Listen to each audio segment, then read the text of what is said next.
अस्सलामुअलैकुम my YouTube family, कैसे हैं आप सब। उम्मीद करती हूँ सब ठीक ठाक होंगे और खैर खैरियत से होंगे।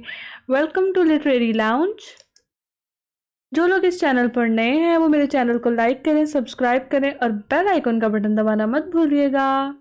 चलें जी, शुरू करते हैं अपनी आज की वीडियो। आज हम पढ़ेंगे द गुड मोरो बाय जॉन डन। ये जॉन डन की लव एंड डिवाइन पोइम्स में से एक है। ये पोइम हम आज डिस्कस करेंगे और आहिस्ता आहिस्ता उसकी जितनी बाकी लव एंड डिवाइन पोइम्स हैं हम उन सबको डिस्कस करेंगे। इसके स्ट्रक्चर की बात कर लेते हैं। यूबेड पोइम। यूबेड पोइम क्या होती है? ये एक यूबेड पोइम है। कोई भी ऐसी पोइम या सॉन्ग जो अर्ली मॉर्निंग या डॉन के लिए लिखा जाए। उसके बाद ये एक मॉर्निंग लव पोइम है और इसके अलावा ये हेप्टेट है। इसकी जो राइमिंग स्कीम है ये एक हेप्टेट है जिसके अंदर जो है होते हैं 21 लाइंस होती हैं जो 3 स्टैंजाज पे में डिवाइड होती हैं।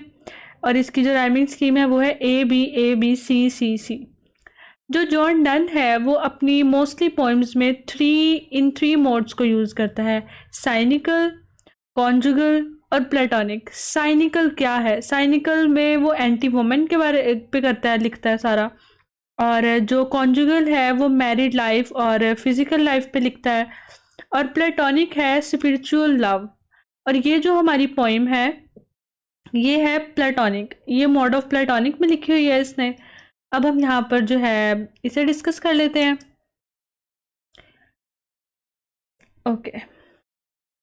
आई वंडर, मैं हैरान होता हूँ। बाय माई ट्रूथ, मैं कसम खा के कहता हूँ। वर्ड दो एंड आई डिड, कि तुम और मैं क्या कर रहे थे। टिल वी लव, अगर हम मोहब्बत नहीं कर रहे थे। Were we not weaned till then. Weaned till then का मतलब होता है चाइल्डिश प्लेयर को एंजॉय करना।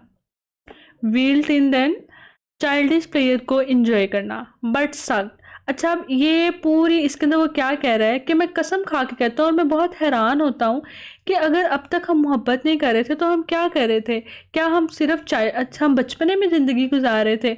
But sucked on country players childishly, वो कहते हैं कि क्या अब तक जो है हम लोग ये जो चाइल्डिश अपने बचपने को एंजॉय कर रहे थे, आम खुशियों में खुश हो रहे थे। और स्नोटेड, या हम लोग गुम थे in the 7 sleepers den. 7 sleepers, अब 7 स्लीपर्स कौन है? यहाँ पे वो है रिलीजियस रेफरेंस दे रहे हैं। अकॉर्डिंग टू क्रिश्चियन बिलीफ ये जो 7 स्लीपर्स थे ये 100 to 187 ईयर्स तक सोते रहे हैं। वो खुद को इनके साथ कंपेयर करके कह रहा है कि क्या हम लोग भी इनके साथ सोते रहे हैं जो अभी तक हमने मोहब्बत नहीं की। ट्वेसो, ट्वेसो क्या है? इट्स ट्रू, इसका मतलब है इट्स ट्रू, ये सच है। But this all player fancies भी, चाहे जितनी भी फैंसीज जितने भी खुशियाँ प्लेयर्स थी। If ever any beauty I did see, लेकिन अगर तक अभी तक मैंने कोई ब्यूटी देखी है ना, विच आई डिजायर, जिसकी मैंने ख्वाहिश की, एंड गॉड और मुझे मिला। ट्वेस but a dream of the, वो सिर्फ और सिर्फ तुम्हारा ख्वाब है, वो सिर्फ और सिर्फ तुम हो। वो इस पूरे स्टेंजा में, इस होल स्टेंजा में वो अपनी बिलवर्ड को प्रेज कर रहा है, उसे बता रहा है कि वो उससे कितनी मोहब्बत करता है और वो कितना खुश है उसके मिल जाने पे। And now good morning to our waking souls. अब इस टेंस हम इसकी राइमिंग स्कीम पहले डिस्कस कर लेते हैं। A B C C। अच्छा, अक्सर स्टूडेंट्स को कन्फ्यूजन होती है कि ये चाइल्डिशली और ये ए क्यों है। ओल्ड इंग्लिश में जो है ना LY को जो है लाया बोला जाता था, चाइल्डिश लाए। तो ये इसके साथ इस तरह से जो है इसकी राइमिंग स्कीम हो रही है। Next, and now good morning to our waking souls. और अब वो अपनी मैं खुश बखैर कहता हूँ, मैं सुबह बखैर कहता हूँ, आई एम सॉरी, मैं सुबह बखैर कहता हूँ हमारी उठती हुई रूहों को। Which watch not one another out of fair, हमारे पास एक दूसरे से डरने या खौफजदा होने की कोई वजह नहीं है। फॉर लव, प्यार करने के लिए। अब हमें एक दूसरे से दूर रहने के लिए कोई रीज़न ही नहीं है हमारे पास। All love of others sides control. अब वो यहाँ पे क्या कह रहा है कि जब इंसान को किसी से मोहब्बत हो जाती है ना, तो वो किसी और चीज़ को देखने की ख्वाहिश ही नहीं करता। उसकी नज़रें, उसकी जो मोहब्बत है वो एक जगह पे रुक जाती है, और उसकी जो नज़रें हैं ना वो अपने महबूब से नहीं हट सकती। And makes one little room and everywhere. इस लाइन में वो क्या यूज़ कर रहा है, यहाँ पे वो टर्म यूज़ कर रहा है जिसको कहते हैं माइक्रोकॉस्म। माइक्रोकॉस्म क्या होता है? कहते हैं, माइक्रोकॉस्म कहते हैं कि जब एक छोटी सी चीज़ के अंदर जो है ना आप अपनी पूरी दुनिया बना लेते हैं, आप एक पूरी दुनिया समझ लग देते हैं। वो कहते हैं, वो यहाँ पे जॉन डन कह रहा है कि and makes one little room and everywhere, कि हम जहाँ भी जाते हैं जाएंगे, हम अपनी ही एक अलग दुनिया बना लेंगे। हमारे लिए हमारा वो छोटा सा कमरा, हमारी वो छोटी सी जगह काफ़ी होगी। Let's sea discoverer to new worlds have gone.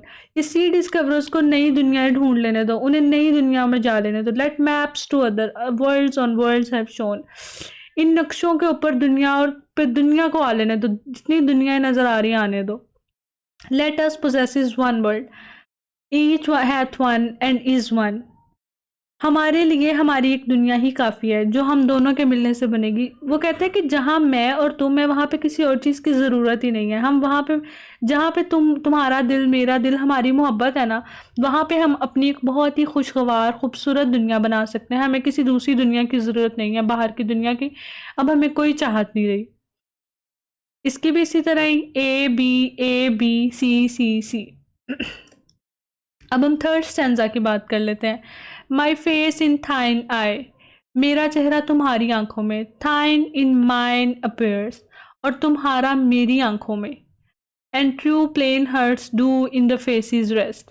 ये सिर्फ हमारे चेहरे नहीं है एक दूसरे की आंखों में, बल्कि ये क्या है? वो कहता है कि ये जो हम देख रहे हैं ना, ये हम दोनों की एक दूसरे के लिए मोहब्बत है। हमारे दिलों में जो एक दूसरे के लिए मोहब्बत है ना, ये वो नज़र आ रही है एक दूसरे की आंखों में। ये महज चेहरे नहीं है हमारे एक दूसरे की आंखों में।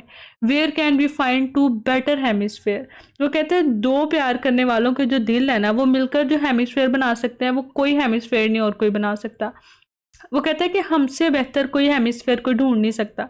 जियोग्राफिकल हेमिस्फेयर से जो है ना वो बेहतर। वो कहता है कि लव का जो हेमिस्फेयर है वो जियोग्राफिकल हेमिस्फेयर से बेहतर है। वो कहता है तुम्हारा दिल और मेरा दिल मिलकर एक हेमिस्फेयर बनाते हैं। Without sharp north, without declining west. वो कहता है कि वो यहाँ पे नॉर्थ पोल की बात करता है कि वहाँ पे इतनी ठंड होती है, कोई ज़िंदगी एग्जिस्ट नहीं करती।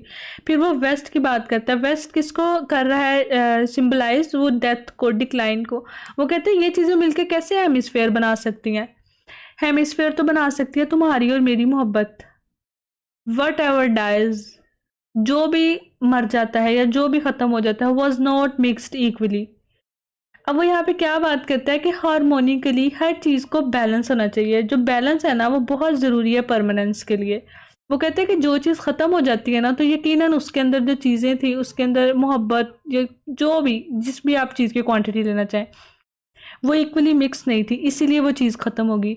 If our two loves be one or thou and I, अगर तुम्हारा और मेरा प्यार आपस में मिल जाए तो हम एक पूरी दुनिया बना सकते हैं। वो यहाँ पे अपनी मोहब्बत की बात करता है, एडमायर करता है अपनी मोहब्बत को, कि उसकी मोहब्बत और जो है ना अपनी बिलवड के लिए, वो इतनी यूनिक है, उसमें इतना बैलेंस है और इतनी हार्मनी है कि कोई भी चीज़ उसे ख़त्म नहीं कर सकती। Love so like that none be slackens, कि कोई भी उन्हें जुदा नहीं कर सकता। नन कैन डाई, और ना ही कोई उन्हें ख़त्म कर सकता है।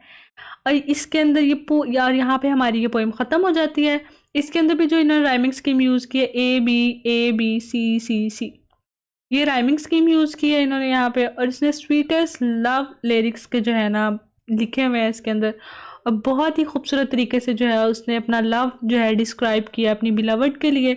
इसके अंदर डिफरेंट कॉन्सेप्ट्स भी यूज़ हुए हैं। अगर आपको वो भी चाहिए तो उसके ऊपर मैं एक अलग वीडियो बना दूंगी, जिसके अंदर इसके थीम समरी वगैरह हम डिस्कस कर लेंगे। और यहाँ पे ये ख़त्म हो जाता है। Thank you so much.